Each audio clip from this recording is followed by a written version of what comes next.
les leçons de l'expérience Renault. Bon, Renault, le groupe. Les autres, Hyundai, Volkswagen, c'est les oligarques algériens. Bahkout ou les Jeb Hyundai, Almi ou les Jeb Slovaque, ou les Jeb Volkswagen, Kia, Al-Arabawi ou les Jeb Kia. Mais Renault, ce sont eux qui ont investi, qui se sont installés en Algérie. Bien sûr, on leur a reproché leur manque d'investissement, ils n'ont pas rapporté beaucoup d'argent et ils étaient très méfiants. Mais pourquoi? Parce qu'il n'y a pas l'environnement industriel, il n'y a pas assez de sous-traitants en Algérie, il n'y a pas une industrie algérienne. L'environnement industriel algérien était encore sous-développé. Donc, en réalité, l'Algérie n'était pas prête pour le montage. Et malgré ça, Renault a fait confiance au marché algérien. Pourquoi? Parce qu'elle était le leader du marché algérien au niveau de l'importation des véhicules. Et les voitures Renault, c'était les premières voitures vendues en Algérie. Et Renault a été contraint d'accepter le deal d'investir en Algérie parce qu'il ne voulait pas perdre le marché algérien, qui était l'un de ses marchés les plus stratégiques dans le monde, notamment en Afrique. Fiat, en fait, se comporte exactement comme Renault. Elle sait que c'est un marché qui est verrouillé. Il y a un besoin, on estime, entre 300 000 à 400 000 véhicules neufs. Les groupes français ne sont plus en odeur de sainteté. Les autorités algériennes, comme ils ont des relations instables avec la France, ils ne veulent plus réaliser ou la donner des avantages au groupe français ou la faciliter les investissements des groupes français. Le projet, d'ailleurs, regardez le groupe Stellantis, qui compte pas uniquement Fiat, mais Peugeot et Citroën. Peugeot et Citroën, on les a pas du tout évoqués dans ce projet industriel, alors que Peugeot cherche à investir en Algérie depuis 2018, quand même, 2018. On a préféré une marque italienne, c'est une marque neutre, pas une marque française. Et comme les relations politiques avec l'État et l'Algérie sont beaucoup plus apaisées qu'avec la France, le groupe Stellantis a préféré donc uniquement privilégier Fiat. Donc, le scénario d'un deuxième départ comme celle de Renault n'est pas à écarter, malheureusement. Pour que cela réussisse, pour que ce projet réussisse, il faut d'abord se donner du temps. Il faut que le pays soit stable. Il faut que d'ici 2024, il n'y a pas de crise politique. Parce que Traft Boun, je mets en 2024 et j'y à sa place. Et que je ne reconnais pas le projet Fiat. Il va traiter avec un autre constructeur au Fiat. Alors, avec le Z, où les emplois qui devaient être créés ne seront jamais créés. 3, il faut travailler sur l'environnement industriel. Un constructeur, quand il vient, il ne peut pas développer ton industrie. Il t'aide à développer ton industrie. Mais ce n'est pas à Fiat, parce que ce qu'on a demandé à Renault, ça a été d'ailleurs une erreur. Ni Fiat, ni Renault, ni Volkswagen, ils ne pourront pas venir pour développer l'industrie de ton pays. Eux, ils viennent pour gagner de l'argent. C'est un investisseur. Il va essayer de convaincre certains de ses sous-traitants, certains de ses fournisseurs de travailler et s'installer avec l'Algérie. Mais l'essentiel du développement industriel se fait par le pays lui-même.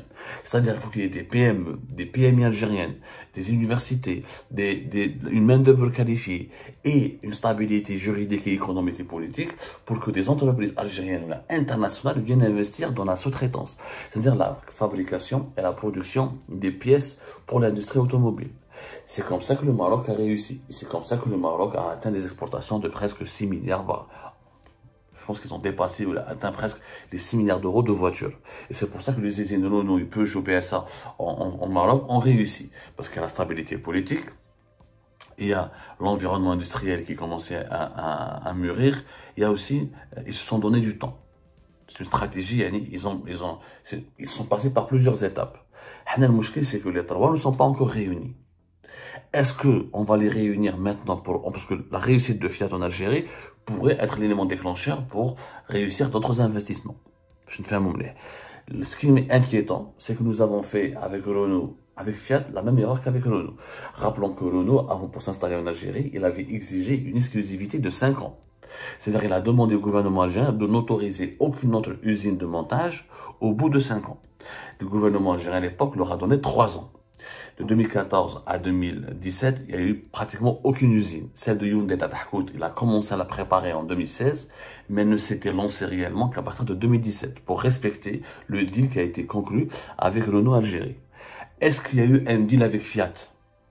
Mais la benache. Personne ne veut nous répondre. Est-ce que Fiat a exigé comme Renault, genre, on fait l'usine à Oran, Tafraoui, mais vous n'autorisez aucun autre constructeur au bout de 3-4 ans. Parce qu'il veut s'emparer du marché, il veut gagner beaucoup d'argent pour rentabiliser son investissement. Je ne sais pas. Si les autorités algériennes ont ont donné ce privilège-là, ont accepté de négocier ce point-là avec Fiat, alors ça aurait été une erreur grossière parce que c'est ce qui nous a fait perdre beaucoup d'argent, beaucoup de temps avec Renault. Renault aurait dû s'installer en 2014, l'Algérie aurait dû, de façon concomitante, et en même temps, en parallèle, négocier avec d'autres groupes internationaux, genre Toyota, Volkswagen ou là d'autres.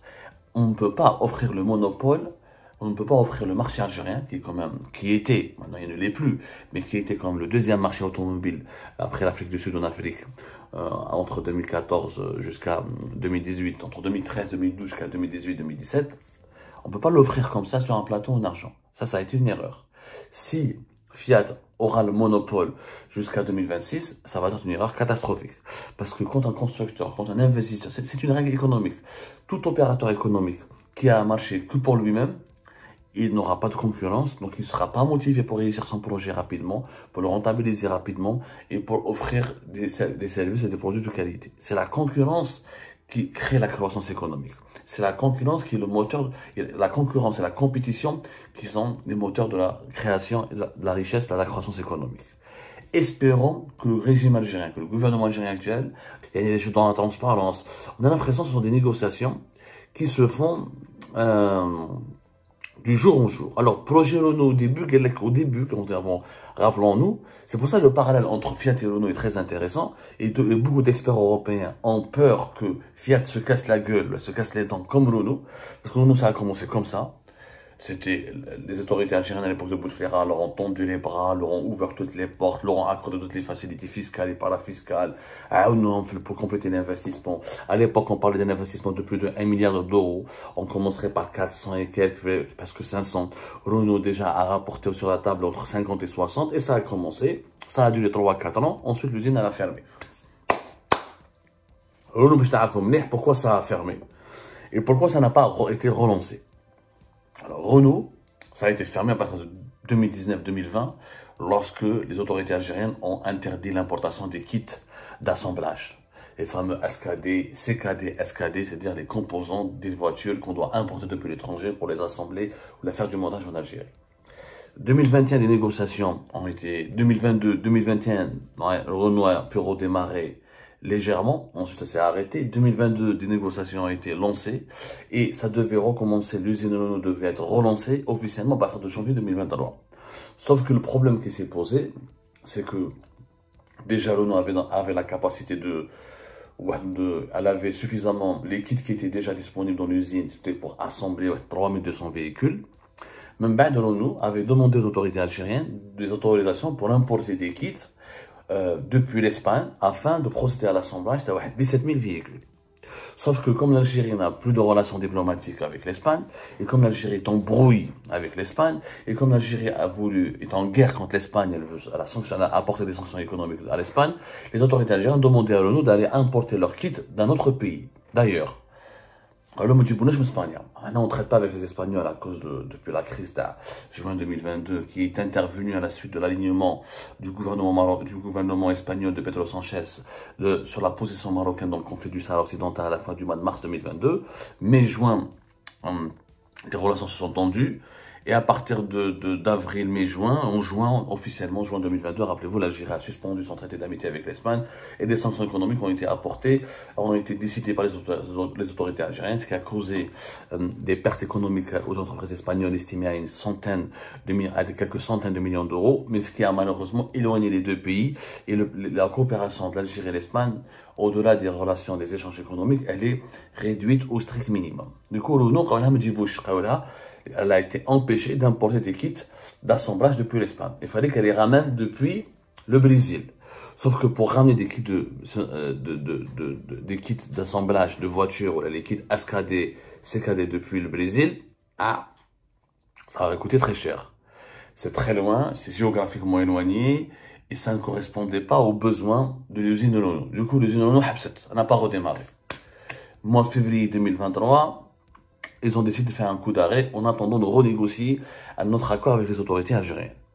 Donc Renault qui est présent en Algérie depuis 2014 et qui a plus ou moins atteint ses premiers objectifs industriels, entre 25 à 25% de taux d'intégration, et qui a atteint un certain niveau de production de 75 000 véhicules.